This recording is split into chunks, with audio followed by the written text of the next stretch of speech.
আর এখানে লাউ লাগাইছি, লাউ গাছ দেখেন অনেকগুলা গাছ লাগিয়ে ফেলছি আমি, মানে বিচি ভিজাইছি আর আমি লাগাইছি। বিচি ফেলে কি করব, এখানে লাগাইছি সব লাউ। আবার আমাদের আরেকটা জমি আছে, ওখানে লাগাইছি সব মিষ্টি কুমড়া, এগুলো লাউ। আর ওই যে মরিচ ক্ষেত দেখলেন, ওইখানে লাগাইছি সব এই যে সিম। বিক্রি করব এমন কোনো কথা না, আমি রান্না করে খেতে পারবো এটাই। কারণ এখানে আসার পর থেকে আমি মুরগি কিনে খাই না। আগে তো মুরগি কিনে খাওয়া পড়তো, কারণ বাসায় মুরগি পালতাম না এটার জন্য। এখন কোনো মুরগি কিনে খাই না, এখন বাড়ির মুরগি খাই। আমার মাশাআল্লাহ দিলে 16টা মুরগি আছে।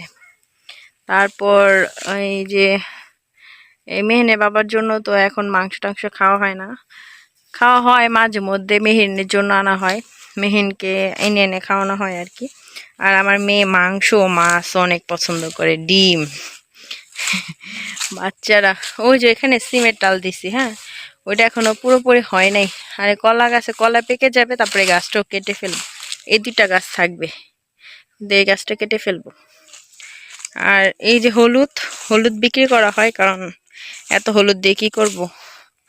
আর এই জমিটা যেহেতু আমরা লিজে নিয়েছি, হ্যাঁ এটার জন্য এখানে চাষাবাদ করা হয় আর কি, মানুষ দিয়ে লাগানো হয়। কারণ মেহিনের বাবা তো এগুলো করে না, মেহিনের বাবা থাকে বাহিরে। আমি যতটুকু সময় থেকে, আমার পক্ষে তো এগুলো করা সম্ভব না, কারণ আমি এগুলো আগে কখনো করিনি।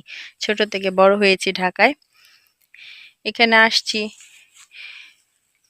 এই যে এখানে লাইটটা লাগাইছি, কিন্তু এখানে টালগুলো সুন্দর হয়নি। আর আমার কাছে এই জায়গাটা এসে দাঁড়াতে অনেক ভালো লাগে, দেখেন চারপাশটা কত সুন্দর। আর তাল গাছগুলোর জন্য আর বেশি ভালো লাগে। আর এখন সারাদিন পর আমি একটু বাহিরে বের হয়েছি।